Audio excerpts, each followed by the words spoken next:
Hello and welcome to another hardcore Nuzlocke. Today I want to attempt a run of Pokemon FireRed using Psychic types. This is our first Psychic run, and Psychic has been known to be an overpowered type since the first generation.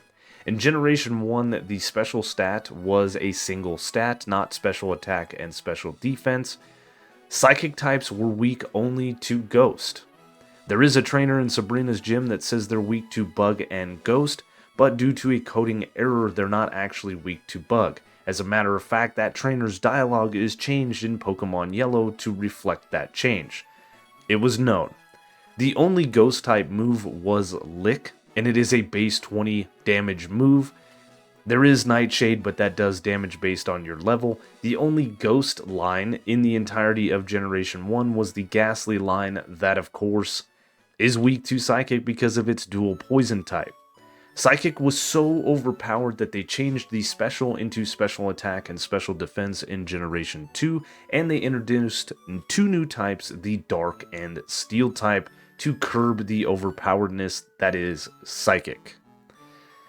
Now in Fire Red and Leaf Green, of course, we're not going to have to deal with too many Dark type Pokemon. We do have to deal with the move Bite and maybe Crunch, but Dark is special in these games, and Psychic types are known to be pretty bulky on the special side. So, I don't think we're going to have a lot of problems. This is probably going to be a fairly easy run, but there's not a lot of encounters at our disposal. Now, if we take a look at the encounters of Fire Red, we can catch 3 Psychic types. They are Abra, Drowsy, and Execute. We can trade for a Mr. Mime and a Jinx, and that is it in Fire Red. In Leaf Green, you can get your hands on a Slowpoke from fishing, and you can get your hands on a Staryu. That eventually evolves into a Starmie that is a Psychic type.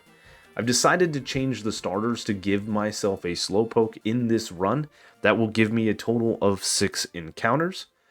I'm not going to allow for Starmie because it is so overpowered, with one caveat. Later on Route 24 and 25, we get an opportunity to catch an Abra. If we do not catch that Abra, then I will give myself the opportunity to get a Staryu. This way we can round out the team of 6. Abra is just as overpowered as Starmie. I think Starmie's actually a bit more because of the type coverage. Nonetheless, we gave ourselves a Slowpoke to start, which is a very slow Pokemon, and I've never really used it, so this is exciting. We named it Pen, and it has a Sassy plus Special Defense minus Speed Nature, which doesn't matter because this thing is slow nonetheless. There is a name theme, as there always is, and this is the time for you guys to start guessing. Can you guess the name theme? Just like in every other run I've ever done, we name our rival Algorithm because that is what we are trying to beat both in-game and in real life. If you guys want to help me beat the Algorithm in real life, you can do so by liking the video, leaving a comment, or subscribing to the channel. I see a bunch of people watching the video week in and week out, and I don't see the subscriptions to match. So if you keep coming back every week, do me a favor, check it out, see if you're subscribed. If not, hit that button. It costs you nothing and it helps me out a ton.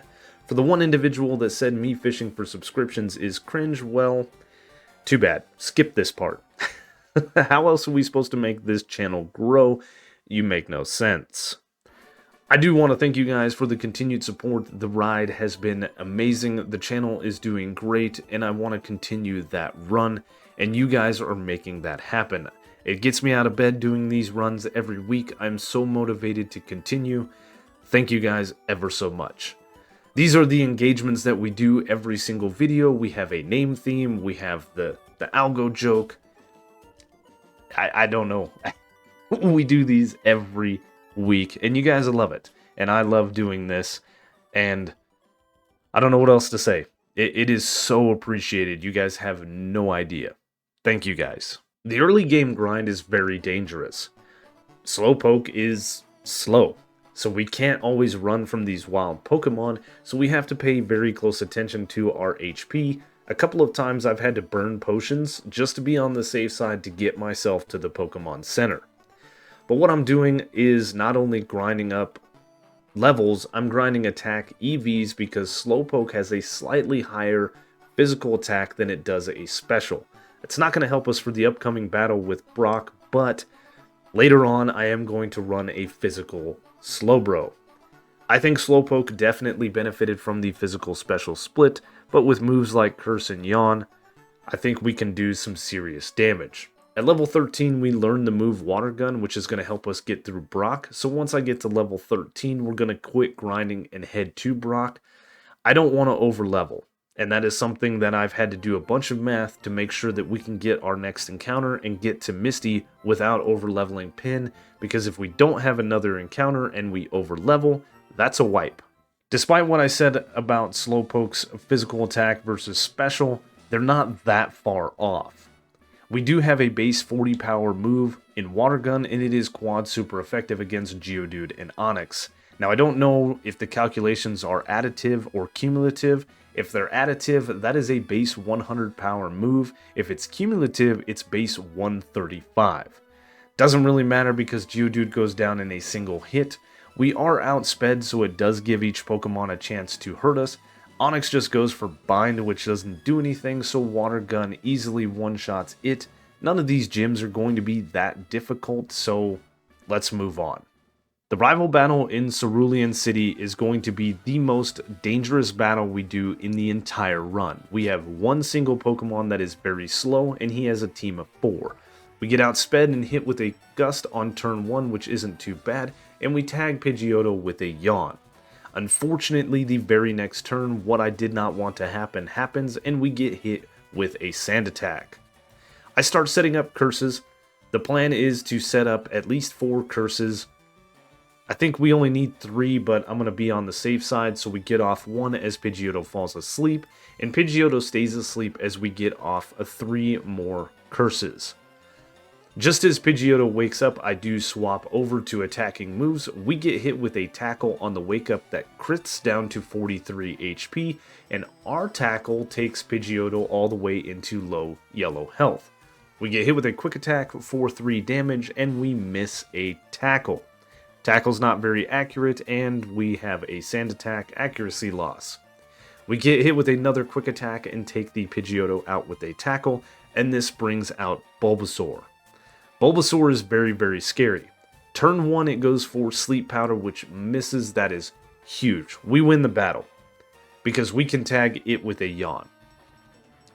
I may have spoke too soon because Bulbasaur tags us with a Leech Seed, which could easily defeat us. We hit it with a tackle down to low yellow health, and we get Sap for Leech Seed damage, which is doing a little bit more than I expected. Another tackle does take out the Bulbasaur, which is amazing, but we are losing a significant amount of health, about 8 health every turn. Rattata outspeeds us and hits us with a tackle down to 18 HP, and we take it out.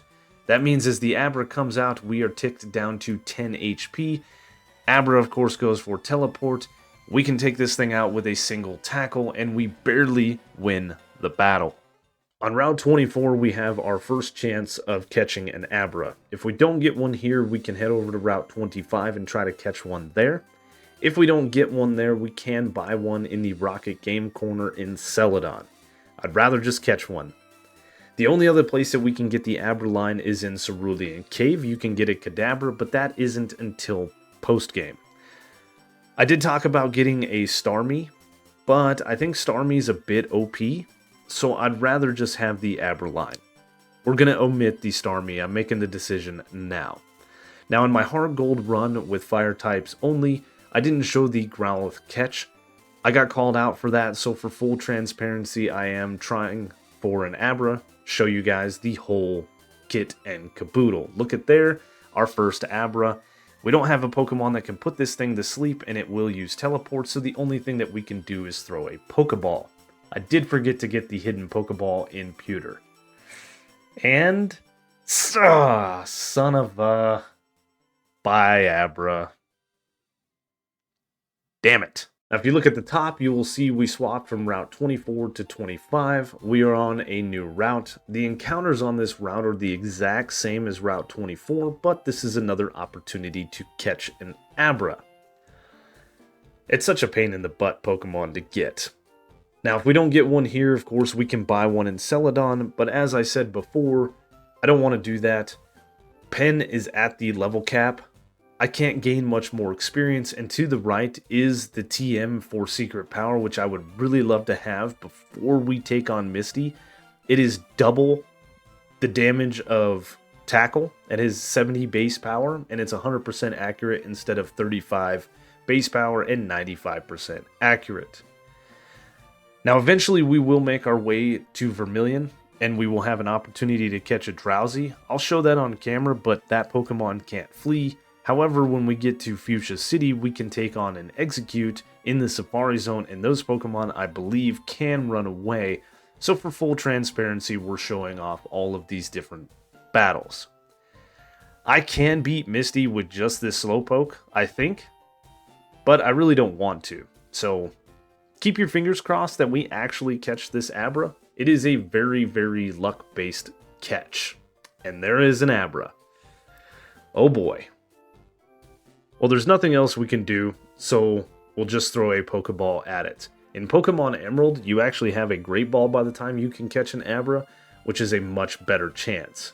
Nonetheless, 1 shake, 2 shakes, 3 shakes, hell yes. I almost said a way worse cuss word. I'm so happy. Thank you guys for keeping your fingers crossed. We caught it. That is amazing. This is going to soak up so much experience for us. I was really scared about overleveling by the time we get to Surge. Yes, we're going to nickname this thing. We can catch a Drowsy before we get to Surge, but we will wipe if we overlevel. Now, as we nickname this thing Houdini, what do you guys think the name theme is? Houdini? Pen? Any guesses? This is the interactive portion of the video. Now, Houdini has a gentle plus special defense minus defense nature. I'll take it. It's already defensively frail, so it is what it is. Unfortunately, Abra only has the move Teleport and will only have that until it evolves into a Kadabra at level 16, where it gets the move Confusion. Fortunately for us, however, we were in Mount Moon and we got the TM for Thief. It is a 40 base power special move that we can teach to Abra, so we can train this thing without having to do switch training, and we can even do some EV training after we defeat all of these trainers. A short time later, we have our first evolution of the team, Houdini evolving into a Kadabra. If we left this Pokemon as Kadabra, it is still a beast of a Pokemon. It hits so hard. It is super frail, though. And even if we evolve this thing into Alakazam, it's still just as frail. But nonetheless, the attack power is welcome on the team. So we meet Bill in his house, and he says that he's messing around with whatever experiment, and he turned into a Clefairy. And every time I do this, I just skip to get the SSN ticket. I don't really pay attention, but what is actually going on here? What is Bill doing in this house with the Clefairy, number 1? Number 2, where did the Clefairy go? Because only Bill steps out of the cell separator. Was Bill's body inside that tube the entire time? Like, is there a Clefairy just behind this door? What is seriously going on here? Why are the cops not around? I don't know. I'm confused. I run to the nearest authority to tell them what is going on at the Cape, but instead of doing anything about it, she just challenges me to a Pokemon battle. Against her lead Staryu, we take it out with a single Psybeam because Houdini is a beast. Now at the level cap, we did learn the move Disable, and this is going to be the one time that I actually use it. Starmie is not to be trifled with because it does outspeed us and hit us with a Swift, and that Swift does massive damage over half of our health. I do disable it, which is perfect. It's going to use the lesser physical move Rapid Spin, but it still does a decent amount of damage, down to 15 HP, and Thief takes Starmie to right at half. Starmie, of course, is disabled no more, so I have to swap into Pen. We get hit with a Swift on the swap that we tank very well because we are bulky. I decide we need to put this thing to sleep as it goes for Water Pulse. I think it's fishing for the Confusion. It gets a critical hit down to 33 HP, and we can tag it with a Yawn. It's still fishing for that Confusion, I think, because it goes for Water Pulse again, down to 19 HP, despite it not being very effective. Our special defense is low. I go for a Curse, and Starmie falls asleep. It's at this point I decide to go for Secret Power to take this thing out, One curse was not enough, we leave it low in the red health, and Misty goes for a super potion, fully healing the Starmie up. I am very, very scared. Secret power does well over a third of its health. Starmie stays asleep. If this thing wakes up, I think it can take out Pen. Secret power takes it back into red health, and fortunately for us, Starmie stays asleep, so we can take it out with one more secret power. That was a very lucky battle. On Route 11, east of Vermilion, we have a chance for our next encounter, Drowsy, but it keeps breaking out of Pokeballs. We can't put this thing to sleep because of insomnia, and it is confused. Now, I have very few Pokeballs because I didn't go buy anymore. That was my first Pokeball since the Abra. We throw another one here, and it doesn't quite catch it. That was very, very annoying. I don't want this thing to hurt itself in confusion because I think it'll take itself out.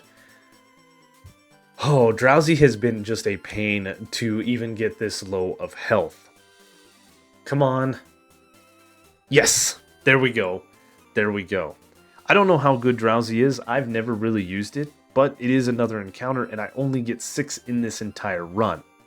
So, I'm very happy to put this thing on the team. Now, we are going to name Drowsy Teller. Again, can you guess the name theme? Pen? Teller? Houdini? What could it be? Teller has a hasty plus speed minus defense nature, and it does have the insomnia ability like I thought it. I'm happy this thing's on the team. It's great to have another encounter. Back in Cerulean, there is this house right next to the Pokemon Center, and if you have a Poliwhirl, this guy will trade it for his Jinx. Now, we cannot get a Poliwhirl right now. We can catch a Poliwag once we get the good rod, which is in Fuchsia. At that point, we can evolve it into Poliwhirl, and then we can trade it for his Jinx. Now, when it comes to the traded Jinx, I don't know exactly what I want to do. I want to be able to nickname the thing. I'm not worried about the gained experience, so we're going to have to do some trickery, but I think we'll cross that bridge when we get there. Haha, we just crossed a bridge. Mr. Mime is also a trade, so we need to contemplate exactly what we want to do. Do I want to trade them for their Pokemon? Do I want to just give me my own Pokemon? How do I want to do that? I want to be able to nickname them so they are my own Pokemon. Again, I'm not worried about the boosted experience. Once we have a fuller team, we can shed experience as needed. It's a good question. What do we want to do? Now, whilst I think about the trade Pokemon and what exactly I want to do, I'm going to take on the rival on the SSN. We lead with Teller, who gets outsped and hit with a Sand Attack turn 1. Despite the accuracy drop, we do get off a Confusion that does about half of Pidgeotto's health. I don't want to mess with the minus to accuracy, so I swap into Houdini. We get hit with a Quick Attack on the swap that does almost half because it was a crit. We can outspeed the next turn and take out the Pidgeotto with a Psybeam, but that is showing off Houdini's lack of physical defense. Out comes Eradicate. I'm not staying in to try to tank a Hyper Fang just in case we don't KO with the Psybeam, so I swap into Teller, who in fact gets hit with a Hyper Fang. Does a decent amount of damage. 25 damage. Raticate misses its next Hyper Fang, and we can take out the Raticate with the newly taught Brick Break TM. Out comes Kadabra. Kadabra outspeeds us and disables Brick Break, which is perfect because I'm going for Headbutt. Headbutt one-shots the Kadabra, and that just leaves Ivysaur. Ivysaur hits us with a Leech Seed turn 1, which is very, very annoying, but we get off a Confusion that does a decent amount of damage, well over half of its health. We get sapped for a little bit of health with a Leech Seed, and then get hit with a Vine Whip that crits down to 13 HP. One more Confusion does take out the Ivysaur, but our rival is not that difficult. He got some lucky shots in, but we won. Against Lieutenant Surge, I lead with Houdini. Now, Teller is up front according to the thing on the bottom. I just forgot to swap it. I do apologize. But Houdini is super fast, can outspeed the Voltorb, and we can easily one-shot it with a Psybeam. As the Pikachu comes out, the same exact thing happens. We outspeed it, and we hit it with a Psybeam for a one-shot. Last but not least is Surge's Ace or Raichu. We do outspeed the Raichu, and we hit it very hard with a Psybeam down to low yellow health. Raichu just sets up a double team. Now Houdini does not care about the evasiveness and hits it with another Psybeam to win us a very easy third gym badge. I told you Misty was going to be the most difficult. So just outside of Diglett's Cave, there is this little house here south of Pewter where we can trade this guy an Abra for Mr. Mime. This is the other in-game trade for a Psychic type. Most people say that this is not a very good trade. I don't know if it is, but I want Mr. Mime on the team, so I did go catch another Abra. What I've decided to do is we are going to do the in-game trades. I will get the Pokemon that we get, and with a little bit of magic and trickery, we are going to make this Mr. Mime our own. It's going to be nicknamed, all those things, but I wanted to see what these Pokemon are about, because I think they're going to have random natures, random IVs, all of that kind of stuff. Mimin? Mimi N? Mimin? Minimum? I don't know. What a name, though. So here is Mr. Mime, named Henning. It has a timid plus speed minus attack and nature, and that's fine. This thing is more of a special attacker. Teller and Pin are actually physical attackers. It has soundproof. It comes with substitute. You know, I'll take all of those things. I don't think that this Pokemon retains the nature that the Abra had, but it does retain the level. So, welcome to the team. As we're leaving Rock Tunnel, we have another evolution. Teller evolves into a Hypno, adding a little bit more bulk to the team. Getting to Celadon is where the mid-game opens up. We have a ton of stuff that we can do, like getting the coin case from this individual, because I do want to get the TMs for Thunderbolt, Shadow Ball, and Ice Beam, respectively. That's going to take a lot of monies for us to get that, but we will get there. We can also head over and get the HM for Fly. We can take on Erica. There's some shopping to do. We need to get the T key item so that we can get into Saffron. We can get the TM for Psychic whilst we're there. Eventually take on Erica and all of Team Rocket. Bunch of stuff to do. Whilst we were in the Rocket hideout, we did overlevel both Pin and Teller, so they're not on the team, they're sitting in the box. The third Pokemon you see in our party is our HM Pokemon for Cut. I did go over to Saffron and get the TM for Psychic and teach it to Henning because it learns it at a much later level. I should have probably held on to the TM, but we can take out the Victory Bell with a single Psychic. Out comes Erica's Tangela, and it too falls to a single Psychic despite it not being weak to Psychic. And last but not least is the Vileplume, who comes out and falls to a single Psychic. Now that we've beaten Erica, the level cap has increased to level 43, and there is just a ton of grind to do here mid-game. The first is taking on our rival in the Pokemon Tower. Henning is a monster and takes out the Pidgeotto with a single Psychic. It can learn the TM for Thunderbolt, so I want to get my hands on that very soon. The Gyarados comes out, and this is where that move would be perfect. Psychic doesn't quite take out the Gyarados, and we do tank a very decent Thrash, but we take it out with one more Psychic. Out next is Growlithe. Growlithe is pretty weak as a little pup and goes down to a single Psychic. Kadabra comes out next, so I swap into my own Kadabra and get hit with a Kinesis on the swap in. The loss of accuracy doesn't matter because we take out our rival's Kadabra with a single Thief, and Ivysaur comes out and falls to a single Psybeam. During our travels, we have another huge evolution. Pen finally evolves into a Slowbro. This is huge bulk added to the team. And I have a very serious question here. What do you think is this thing on Slowbro's tail? Because that is definitely not a Shelter. What is it? We are now in Fuchsia City. The first thing that I want to do is come into this house right here and talk to this guy because, as I said before, this is where we get the Good Rod. We head back to Route 6 and we can catch ourselves a Poliwag. They are fished up with the Good Rod at a 60% encounter rate. Whilst running around Koga's gym, I decided to do some switch training and get Poliwag to level 25 so that it evolves. Kinda seems weird in a Psychic only run that we're leveling up and evolving water types, but this evolution into Poliwhirl is very important. Because we head back to Cerulean and give this guy the Poliwhirl for his Jinx. Because I want to see, I don't think I've actually ever done this trade with Dante here. Bye-bye Poliwhirl. You were a friend for a little while. Jinx. What do you think its nickname is? I actually don't know. What is your name? Zinx. Its name is Zinx. Okay. Interesting. Now, Zinx actually has some mail on it that I was taking a look at it before we did anything, and it says that's a healthy Jinx. Be kind to it. From Dante. Neat. And with a little flick and swish of the wrist, we have Burton the Jinx here that has a mild plus special attack minus defense nature. It says it right there, we met it in a trade, but its original trainer is me. I didn't fix all the things, it doesn't matter. We can nickname it. It also has the egg move Ice Punch. That's crazy. Our final encounter can be encountered in the Safari Zone, and to be honest with you, I don't know exactly all of the mechanics of catching the Pokemon.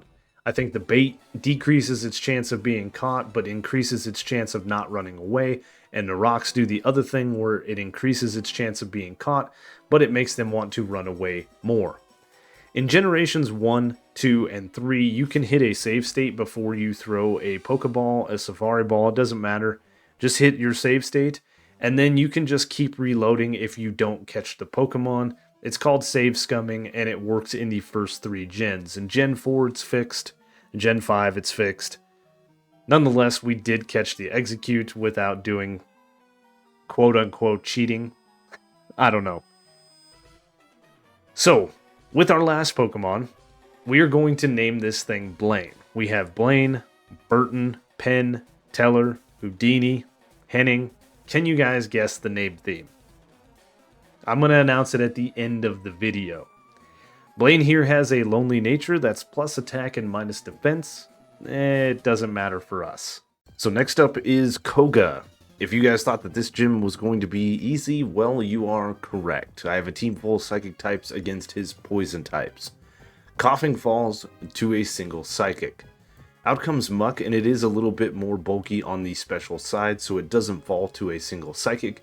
It does go for Minimize, which, if you didn't know, if you use Stomp and it connects after a Pokemon uses Minimize, it doubles in damage. Somebody mentioned that in my normal type run of Heart Gold, and that is not something I actually knew. Muck falls to a second Psychic. The second Coughing falls to a single Psychic. And Wheezing is not as bulky on the special side, so it falls to a single Psychic. Basically, we had Press A Simulator for Koga. We are rewarded with a huge evolution Houdini evolving into an Alakazam. We traded it over. I wanted to go ahead and evolve this thing. Kadabra is beastly, but Alakazam is that much more beastly. So we're at that part of the game where there's a huge boss rush. I decided to lead with Burton against Algo in the Silph Company. His Pidgeot goes down to a single Ice Punch. Out comes Gyarados. Now Gyarados takes neutral damage from ice moves because water flying, but I put this thing to sleep turn 1 and we connect with Lovely Kiss, so 2 Ice Punches take out the sleepy Gyarados. Out comes Growlithe, and Growlithe doesn't threaten with very many fire moves, but I decide to swap into Teller nonetheless, and we get tagged with a Leer on the swap in. Growlithe goes down to a single Psychic, and this brings out Algo's Alakazam. Alakazam annoyingly sets up a Reflect turn 1, so our Headbutt doesn't do that much damage. Alakazam then goes for Future Sight, and I knock down the Reflect with a Brick Break that doesn't do a lot of damage, because it is resisted. As a matter of fact, that does do a decent amount of damage. Never mind. Alakazam goes for another Future Sight, and a Headbutt takes it out. Last but not least is Algo's Venusaur, who goes down to a single Psychic. It was a crit, but I don't think that mattered. After learning a couple of level up moves, I grab myself a Leaf Stone, and we have the final evolution on the team, Blaine evolving into an Execute. Welcome to the team, Executor. Nice. Next up we have Sabrina, and I decide to lead with Teller in this battle. Teller is a mixed attacker, both physical and special, and I taunt at the TM for Shadow Ball. We do get outsped and a Future Sight is set up, but a single Shadow Ball, because Ghost is physical in this generation, is enough to take down the Kadabra. Next, Sabrina sends out her Psychic type Venomoth. which is actually a bug poison, so it goes down to a single stab, super effective Psychic. Out next is Mr. Mime. We actually outspeed the Mr. Mime and take it down with a single Shadow Ball, a very nice. And outlast for Sabrina is her beastly Alakazam. The fight starts off with me taking the Future Sight attack, and then Alakazam of course outspeeds us and hits us with a Psychic that doesn't do that much damage because it is resisted.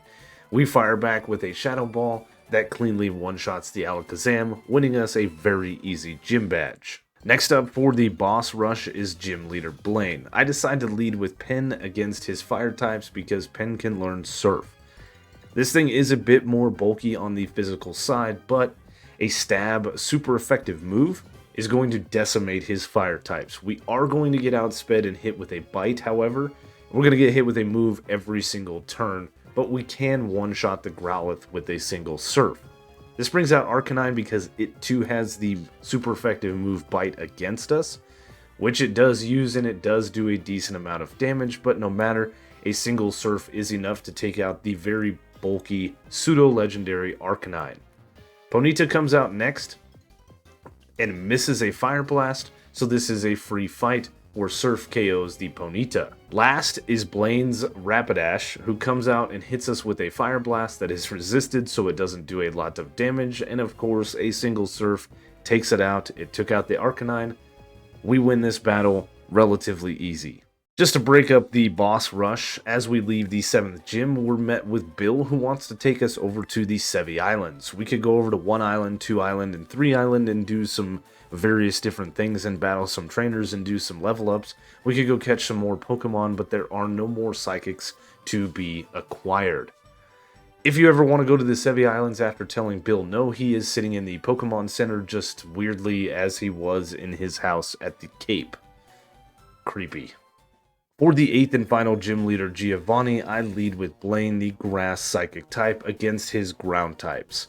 Now we do have a neat little moveset here of Solar Beam, Sunny Day, Sleep Powder, and Dream Eater. Dream Eater is a move tutor move here in Viridian City. Once you get the HM for Cut, you can get it. I set up the Sun turn 1. We have Chlorophyll, so we're faster in the Sun, but this also gives us the turn 1 Solar Beams, and Rhyhorn tries to lower our speed with Scary Face. Because it is a super slow Pokemon, we do outspeed it and take it out with the turn 1 Solar Beam. Because we're part Grass type, this is going to bait out the Nidos the next couple of battles, so I should have just went for the 2-turn Solar Beam. The Queen does come out the next go around, and we are faster than it still and can tag it with a Sleep Powder, which does connect. That's perfect, because now we can hit it with that base 100 power Psychic Stab, super effective Dream Eater. You try to say that 5 times fast, and we one-shot it. Out next is the King, and the King does outspeed us and hit us with a decent little Thrash, but we do connect with the Sleep Powder. It does stay asleep the next turn, so we can fire off that same base 100 power stab, super effective Dream Eater to KO the King.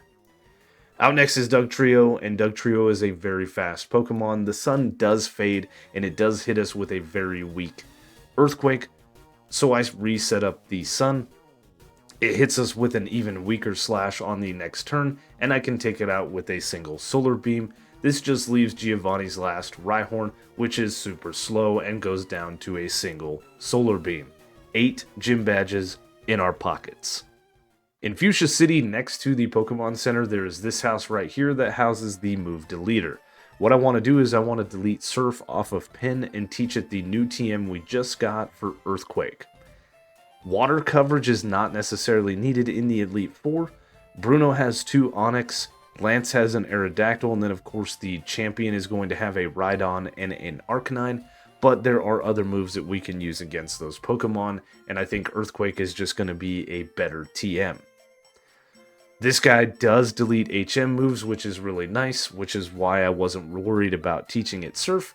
Easily deleted, and now we taught it Earthquake. Awesome. Now technically the level cap is level 60 heading into the Elite Four, but our rival, if you want to follow his level cap, it is 53. So I've done some training and we're sitting at the level cap, leading the battle with Henning, who can take out the Pidgeot with a single Thunderbolt. I don't understand why, but out next is Rhyhorn, It doesn't matter, we have Magical Leaf on Henning, which is quad super effective against the Rhyhorn, so it goes down in a single shot. Out comes Gyarados. The Intimidate drop does not matter. We can take this thing out with a quad super effective Thunderbolt, and that is effectively 3 Pokemon down with just Henning. As Growlithe comes out, I do decide let's swap in Slowbro and see what happens with the new TM for Earthquake.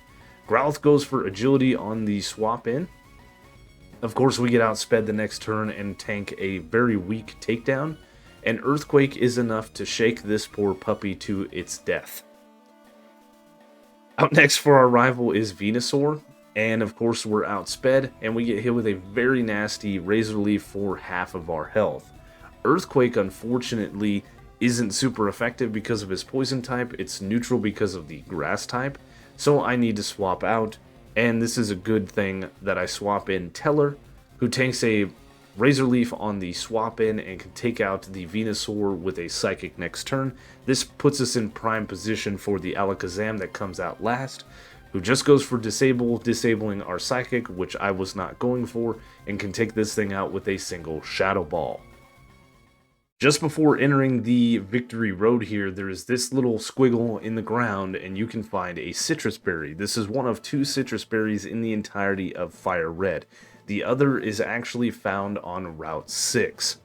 Once you go through the underground passage on Route 5, you pop out on Route 6 south of Saffron, and just south of the guard gate of Saffron, there is a Citrus Berry to the left and a rare candy to the right. As you exit Victory Road and you come around the little mountain here, there is another little squiggle in the grass, and there is a Lumberry in this one. This is very, very important to have because it heals all status conditions, or any status condition. It's good for the battle against Agatha. A bit of grinding later, and we have leveled up all of our Pokemon to meet Lance's Dragonite at level 60. Starting out the team is Teller the Hypno with Psychic, Shadow Ball, Toxic, and Brick Break. We have Burton the Jinx with Ice Beam, Ice Punch, Mean Look, and Perish Song. Henning the Mr. Mime with Psychic, Thunderbolt, Substitute, and Magical Leaf. Blaine the Executor with Solar Beam, Sunny Day, Dream Eater, Sleep Powder. Pen the Slowbro with Yawn, Curse, Return, and Earthquake. And rounding out the team is Houdini the Alakazam with Psychic, Thief, Reflect, and Recover. This is a very good team of Psychic-type Pokemon, and I think we should have a very easy time in the Elite Four. But rather than talking about it, let's be about it. I have 2 options for Lorelei. We could lead with Henning and Thunderbolt for her water types, or I can lead with Teller and Brick Break for her ice types. It's a toss-up of which one is which. I decided to lead with Teller and fire off a Brick Break against the Dugong that does not one-shot it. Dugong just sets up the Hail, and since we didn't put it in healing range, we can fire off another Brick Break, taking out the Dugong. This brings out Lapras. We fire off a Brick Break against the Lapras, and it looks like it does right at half health. We get hit with a critical hit Body Slam down to 78 HP, and then the chip from Hail is pretty decent. The berry did not activate. I think we need to risk it for the biscuit and fire off another Brick Break that does in fact KO the Lapras. We put it right at half health, so its berry didn't activate. Out next is Cloyster, and after the chip from Hail, we're sitting at pretty low health, so rather than lose Teller, I decide let's swap into Henning. Cloyster likes to go for Protect anyway, but we swap into a Spikes. No big deal. Cloyster doesn't use Protect the next turn, so we can take it out with a single Thunderbolt. This brings out Slowbro, and it too falls to a single super effective Thunderbolt. Last but not least is her Jinx, and I set up a substitute because we cannot be status behind a substitute, so Jinx goes for a Lovely Kiss that misses.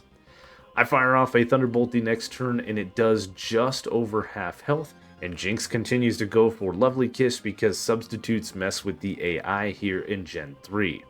Our next Thunderbolt gets a very low roll, unfortunately, and doesn't KO the Jinx. It just goes for Lovely Kiss again, and Lorelei goes for a full restore. I decide to go for Magical Leaf, ensuring that our Thunderbolts will 2-shot.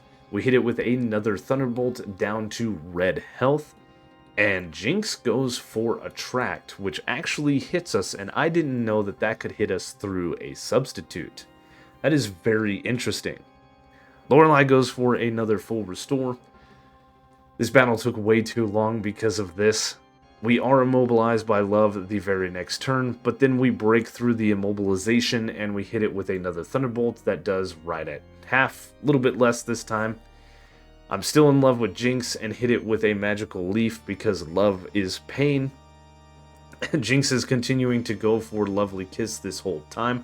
I'm immobilized by love once again and finally fire off another Thunderbolt that KOs this Jinx. What a battle. The reason that I didn't want to use Henning too much in the battle with Lorelei is because Henning is the ultimate counter to Bruno's team. Against his lead Onyx, we can easily outspeed it and take it out with a quad super effective magical leaf. Out next is his Hitmonchan, and it of course goes down to a stab super effective psychic. Hitmonlee comes out and it falls to the same exact fate, a stab super effective psychic. Bruno then sends out his last Onyx, and it falls to a quad super effective magical leaf. This just leaves Machamp, who goes down to a single stab super effective psychic. Bruno never stood a chance. Against Agatha, I decided to let Houdini have a shot because it hasn't done much on the team. It's been outshadowed by Teller and Henning. This is Click A Simulator. We press A on Psychic against the first Gengar, and it falls. Agatha's poison team stands 0 chance. Out next is Golbat, and we press A on Psychic, and it falls in a single Psychic. Out next is Arbok. The Intimidate drop does not matter. We press A, and Arbok goes away. Next up is her Ace Gengar, and we too press A on Psychic, and it goes away.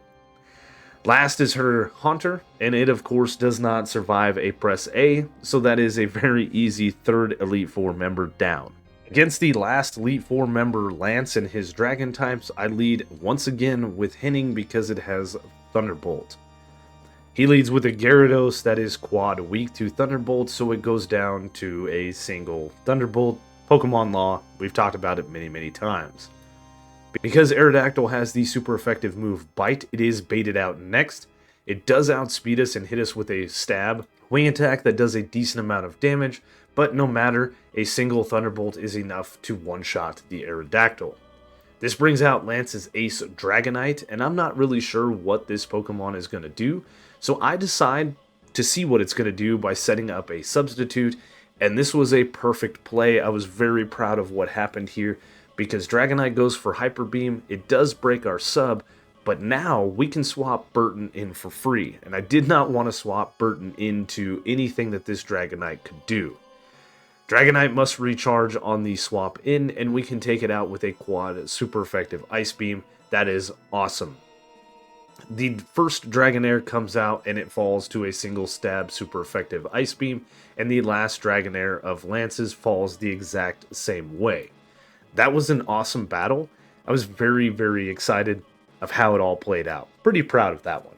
The very first battle with Algo in Cerulean was the only time he was ever a challenge. Now that he is the leader of the Kanto region and the champion of the Elite Four, it does not matter. We lead with Henning, and we zap his little chicken out of the sky with a single Thunderbolt.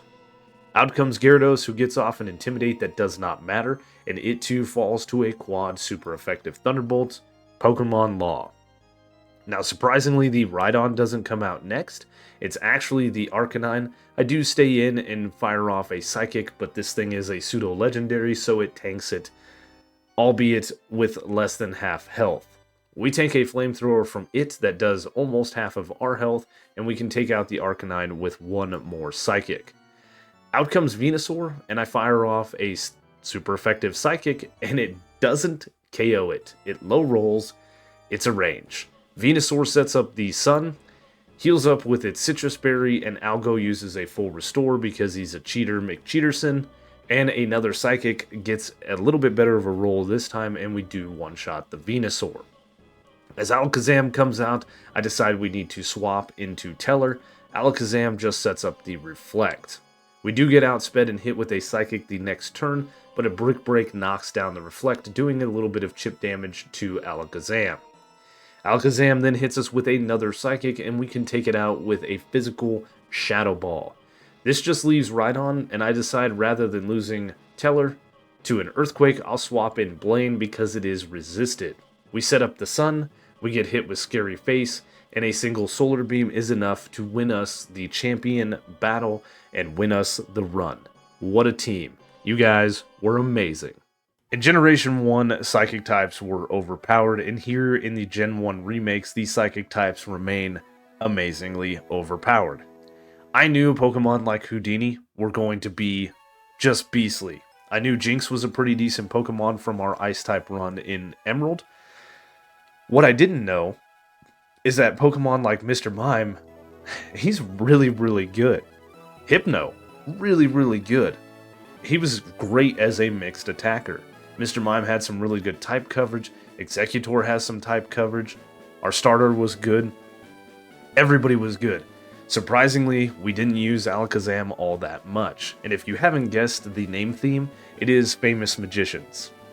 I try to come up with fun nickname themes. Nonetheless, it's about 7 a.m. my time on the day that this video needs to go up, so I need to quit waffling and get this thing edited and uploaded.